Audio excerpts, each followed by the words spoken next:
მოგესალმებით. ეს ვიდეო გაკვეთილი შექმნილია სპეციალურად საიტისათვის Dusheti.G და მე მისი ადმინისტრატორი დიტო ვარ. ამ ვიდეო გაკვეთილში მე გასწავლით თუ როგორ უნდა გავაქროთ საქაღალდე დესკტოპიდან, ისე რომ search-ით შეუძლებელი იყოს მისი მოძებნა თქვენს კომპიუტერში. მაშ ასე დავიწყოთ. გაქრობა ხდება აი ამ ფაილის დახმარებით, აი ამ bat ფაილის დახმარებით. გავუშვებთ ამ ფაილს, გავააქტიურებთ და გაჩნდება ახალი საქაღალდე თქვენს დესკტოპზე, რომელსაც სახელად ერქმევა Locker. რა თქმა უნდა, ცარიელია ეს საქაღალდე. აი მაგალითისთვის გავაქროთ აი ეს ფაილი. მოვათავსოთ საქაღალდეში. კვლავ გავუშვათ პროგრამა. პროგრამა გვიწევს გსურთ გაქრეს თქვენი პაპკა? ჩვენ ჩავწერთ კი. როგორც ხედავთ, საქაღალდე გაქრა. ავოცადოთ ახლა search-ის დახმარებით შესაძლებელია თუ არა ამ ფაილის პოვნა. მივთითეთ დირექტორი აქედან Locker, როგორც ერქვა ჩვენს საქაღალდეს. როგორც ხედავთ, ძიების შედეგები უარყოფითია, ანუ ვერ იპოვა. კარგით. მას ასე დავაბრუნოთ ახლა.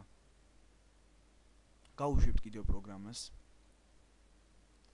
შევიყვანოთ მოხმარებლის პაროლი, ანუ პაროლი, რომელიც ადევს ჩვენს საქაღალდეს.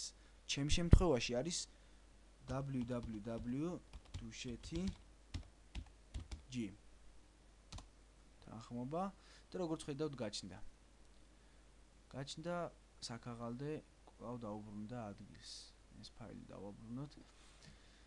ამ პაპკის წაშლა ჩვეულებრივად შეგიძლიათ უპრობლემოდ.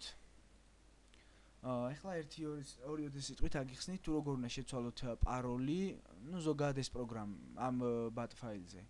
გახსნის შემთხვევაში, რედაქტირების შემთხვევაში ამ bat ფაილის ვაწვევით მარჯვენა კნოპკას მაუსის, დამატებით მენიუში ვირჩევთ ფუნქციას edit.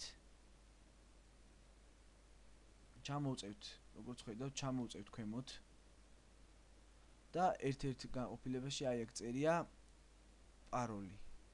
ეს იყო ამ შემთხვევაში. შეგიძლიათ თქვენ შეცვალოთ უპრობლემოდ, მაგალითად დავადოთ დიტო.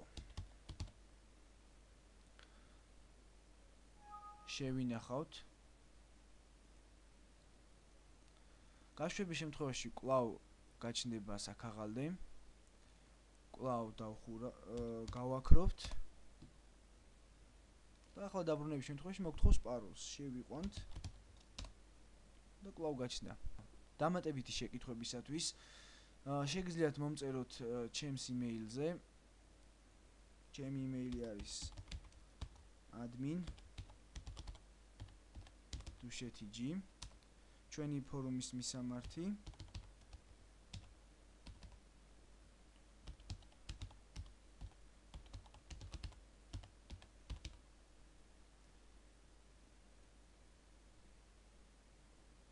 მადლობა ყურადღებისათვის.